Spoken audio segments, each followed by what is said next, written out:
Hi, my name is Briyonna G, and today I'll be discussing Section 230C and the controversy around whether or not it should be updated or if it should remain the same, and how it impacts our freedom of speech, First Amendment rights. To truly understand why this is such a controversial law within a law, it's best to define it first. So, 230C is actually embedded in a law for the Communications Decency Act. And within this section 230C specifically discusses the description around whether or not internet service providers and website owners are liable for communications that are published or shared or publicized on their websites. So it states no provider or user of an interactive computer service shall be treated as the publisher or speaker of any information provided by another information content provider.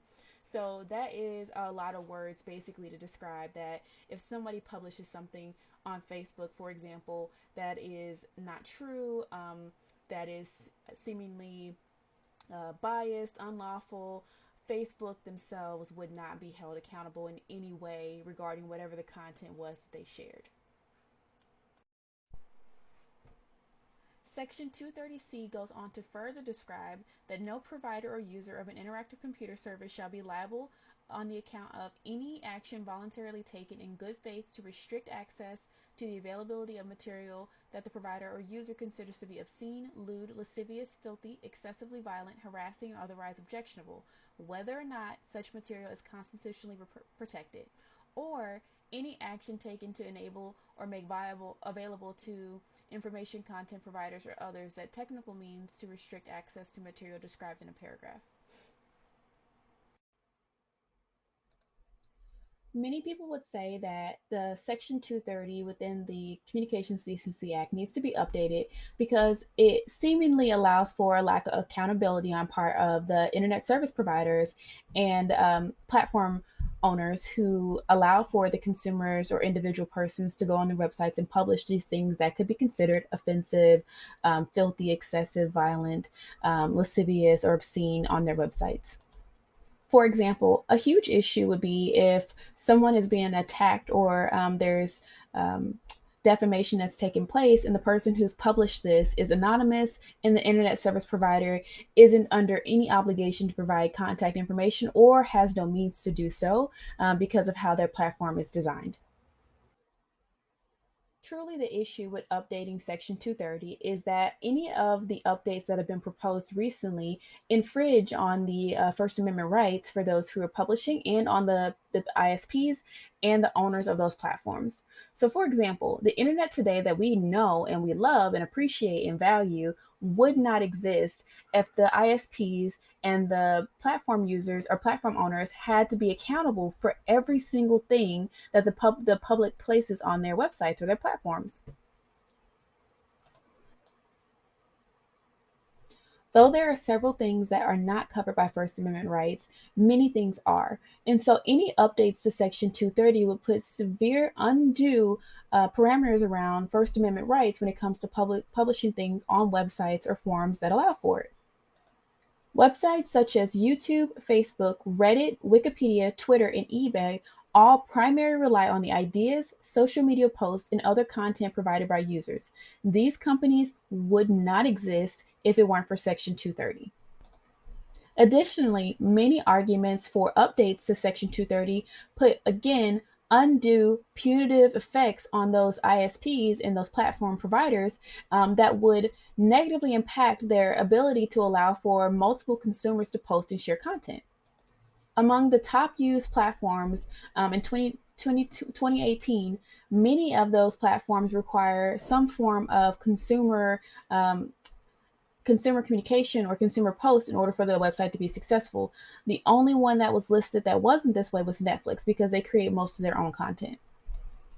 We've seen in many cases previously where ISPs have come up against fire for making adjustments or edits to previously posted content from their consumers. That's why we see additions like 230C2, where it removes again undue hardship or punitive measures from those ISPs or online website managers, because essentially they can edit and allow for user agreements and guidelines. They can remove posts, ban certain content, ban users without again being liable for publishing or editing that content. So we see that 230C 1 and 2 also work together in order to ensure that providers, ISP providers, and content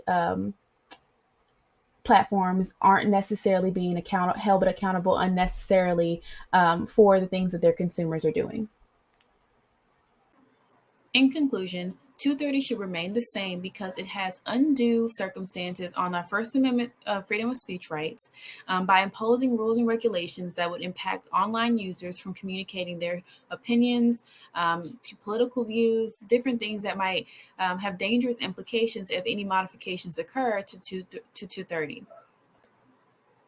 Likewise, many of the people who are publishing things online and us just normal users benefit from platforms like Facebook, Twitter, eBay. And truly, I think when you look at individual circumstances, there is an argument for making adjustments to it. But broadly, we all really truly value the internet as it is today. So making adjustments to 230 would drastically adjust how we use the internet and interact with each other virtually. And finally, 230 already has a clause in it, which is section 230C2, where it actually encourages online platforms and ISPs to make policies and procedures around limiting the type of content that are published and allowed on their websites. And oftentimes you hear people discussing this on Facebook, where there may be they posted an image and Facebook blocked their profile for investigation or remove the image itself. So there are already things in place, but this helps Facebook not to take legal ramifications because of their editing or being considered a publisher when it comes to making adjustments to these types of posts. So 320, as it's already written, already works in order to encourage websites to limit the type of content, anything obscene or violent or sexually derogatory from being placed on their websites, and also allows for people to still have their freedom of speech rights intact. So ultimately, I believe that 230 should remain the same and no changes are necessary for this.